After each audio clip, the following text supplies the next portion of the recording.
Assalomu alaykum, hurmatli televizor ko'ruvchilar. Uyg'ur televiziyasining kundalik xabarlarini ko'rishinglarni qarshi olamiz. Oldi bilan xabarlarimizning muhim mazmunlarini tanishtiramiz. Los Angelesda 6 aprel kuni Uyg'urlarga erkinlik namoyishi o'tkazildi.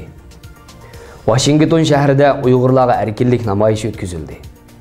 Saudiya Arabiston boshchiligidagi xalqaro ittifoqdosh qismlari o'quvchilarning jiniga zamin bo'ldi.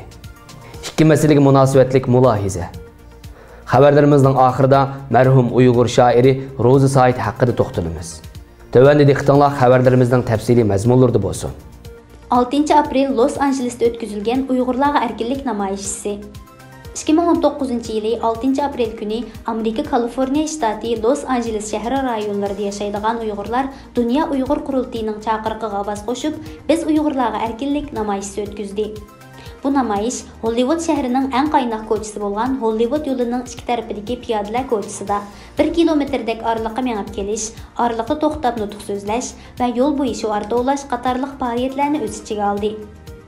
Namoyishga Uyg'urlar, Amerikalik musulmonlar, xristianlar, Tibetliklar, Tayvanlik, Hongkonglik va Vyetnamlik xalqlarining vakillari bo'lib, jami 250 odam qatnashdi. Los Angeles bilan bo'lgan oraliqi 600 kilometrdan oshadigan San Francisco rayonidanmi 25 dak Uyg'ur 5 soatdan ortiq mashina haydab kelib namoyishga qatnashdi. Bu namoyish Uyg'urlarning Los Angelesda o'tkazgan eng cho'ng namoyishi bo'ldi. Hollywood yo'li dam olish kunlari Los Angeles shahri bo'yicha odamlar eng ko'p kelib, nihoyat qattiq qaynab ketadigan ko'cha bo'lib, Hollywoodning har yili bir qaytim o'tkazadigan Oscar mukofotini tarqitish faoliyatimi mushu ko'chadagi Dolby teatrxonasida o'tkazildi.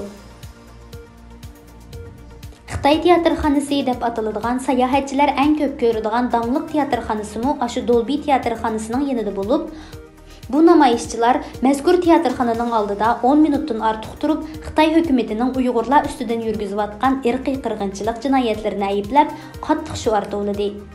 Necha yuzlagan sayohatchilar bu ko'rinishlarni atrofga to'plashib ko'rib turdi. Hollywooddagi dangliq artistlar vafot bo'lganda, ularning ismini 5 yulduzning ichiga o'yib qo'yadigan ko'chimi mushu Hollywood ko'chasi bo'lib, bu qatimliq namoyishchilar boshdan oxiri ana shunday yulduzlar bor yo'lda mangdi. Bu qatimliq namoyishda Uyg'urlar, Amerikalik aqtalliklar, musulmonlar va Tayvan, Hong Kong, Vyetnamliklarning vakillarini nutq so'zlab, Xitoy hukumatining Uyg'urlarga qaratgan inson qilbidan chiqqan jinoiy harakatlarini qattiq aybladi. Hamda butun dunyo jamoatlarini so'loqdagi Uyg'urlarning jonini qutqizib qilish, Xitoy lagerlarini taqitish, Xitoy hukumatining insoniyat ustidan yurgizayotgan jinoiy ish harakatlarini to'sish va Uyg'urlarni erkinlikka erishtirishda Uyg'urlarga yaqindan yordamda bo'lishga chaqirdi. Başqa köplagan shuarlarga qo'shib, Sharqiy Turkistonga erkinlik degan shuarni to'ladi. Bu qatimliq namoyishga Amerika, turk va musulmon medialarining muxbirlari qatnashib, namoyishga kelganlar bilan suhbat o'tkazdi va namoyish ko'rinishlarini videoga oldi. Namoyish boshlanishdan burun Amerikaning Minnesota ommaviy radiosi degan dangliq media shirkatining bir muxbiri Olim Erkin Siddiq bilan bu namoyish haqida yarim soatdek suhbat o'tkazib, Erkin Siddiqqa bugungi faoliyat haqida bir ayrim program ishlaydiganligini aytdi. Qisqasi, bu qatimliq namoyish burungi har qanday vaqtdagi namoyishlarga qaraganda kuchli ta'sir qo'zg'adi.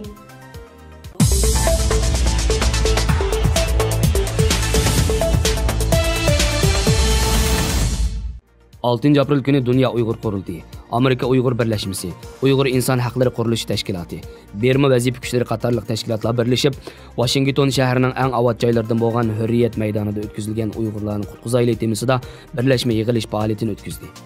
Mazkur yig'ilishga qo'shni rayondagi Uyg'ur jamoati, Kanadadan kelgan 100 necha kishilik Uyg'ur jamoati, Shanxay Mustaqillik Teşkilatı, Fuqarolar Kuch Teşkilatı, Xalqaro Tibet harakati qatorliq tashkilot vakillari, shuningdek yig'ilishga kelgan kishilarning ko'pligi va xilma-xil irqda bo'lishi, yig'ilish maydoniga cho'rilib tizilgan foto suratlar va boshqa munosabatli rasmlar Sharq Turkistondagi siyosiy bostirish vaziyatining real kartinasi kishilarning diqqatini qo'zg'agan edi.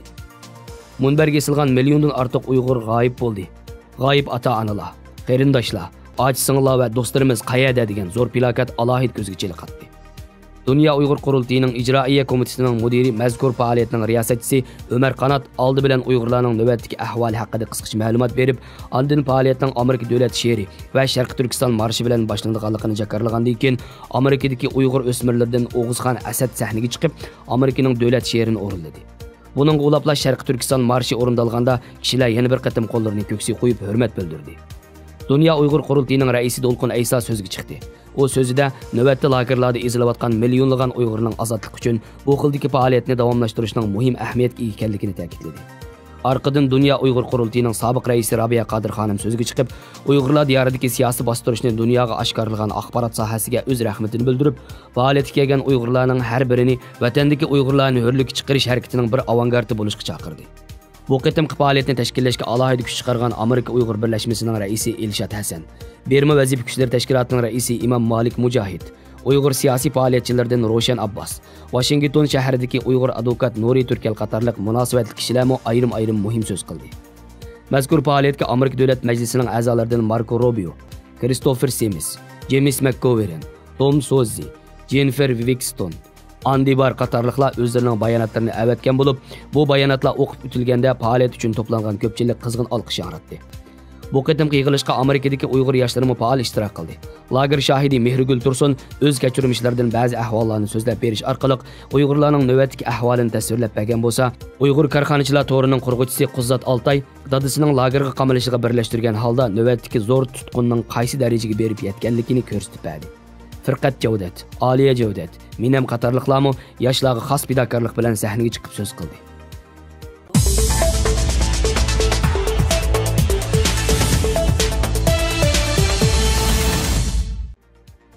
İşençlik xəbərlərə əsaslanganda, buningdan bir qancha ay ilgari Saudiya Arabiston Jidda aeroportida tutilgan 3 nafar Uyg'urning Xitoyga topshirib berilganligi va Xitoy doiralarining ularni Xotanda sazoyi qilib, biz Saudiya Arabistondagi aksiyatchi unsurlarning hammasini qaytarib keldik.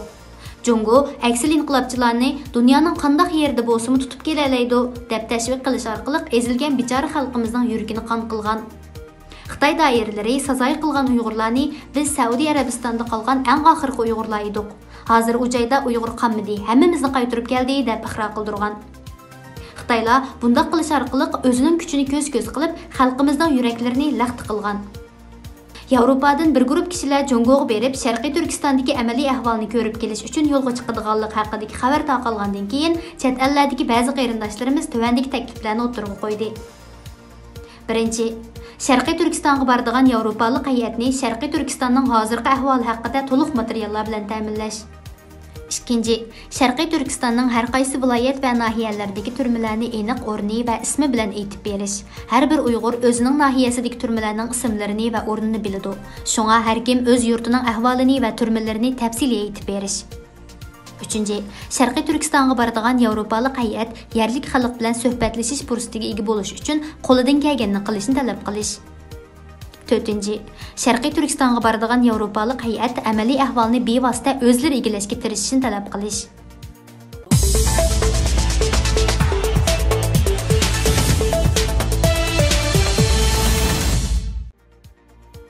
Uyg'ur shoir Rozi Said. Uyg'ur shoir Rozi Said 1943-yili 9-oyda Gumi noyisining Shaydullo degan yerda tug'ilgan. 1951-yili ota-onasi bilan Xotanga ko'chib kelib, 1958-yilgacha viloyatlik 1-o'rta maktabning to'liqsiz sinflarida o'qigan. Shuningdek keyin 10 necha yil dehqonchilik amgaki bilan shug'ullangan. 1973-yili Qashqar pedagogika institutining til adabiyot fakultetiga qabul qilingan. O'qish bitirgandan keyin Xotan viloyatlik Darul Muallimin va Langru yeziliq o'rta maktabda til adabiyot o'qituvchisi bo'lib ishlagan. 1980-yildan boshlab umrining oxirigacha Yangi Qashtish jurnalida muharrir bo'lgan. Rozi Said 1973-yildagi Qashqar gazetida e'lon qilingan Dehqonmu dasho'sing bo'ladi nomli she'ri bilan ijodiyat sepiga kirgan. Har qaysi gazet jurnallarda Shunoma qatorliq 12 parcha doston va balladisi, 1000 parchadan ortiq she'r va ruboisi, Barat yozgan hikoya qatorliq bir qancha parcha hikoyasi, Atabatul Haqoiqning she'riy yashmisi, Uyg'ur klassik she'riyatidagi shakllar to'g'risida ilmiy maqolalarni e'lon qilib, jamoat orasida belgilik ta'sir qo'zg'agan.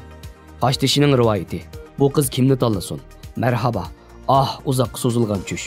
Ko'ngildagi gaplar, muhabbatdan putgan naqshlar, ruboiylar, tuyuqlar, xiyoldan to'ralgan xiyollar, dehqon kulkisi, dehqonning haykali qatorliq doston va she'rlar to'plamlari e'lon qilingan. Rozi Saidning yana sening sumbul chochlaring kirib qopti anam tushimga. Bu Xotan, men Xotan qizi qatorliq yuzlagan naqsh teksti ohangga silinib vatanning yezi sohalarida yangragan. Bir qism she'r hikoyalari xanzu tiliga tarjima qilingan va darsliklar kirgizilgan.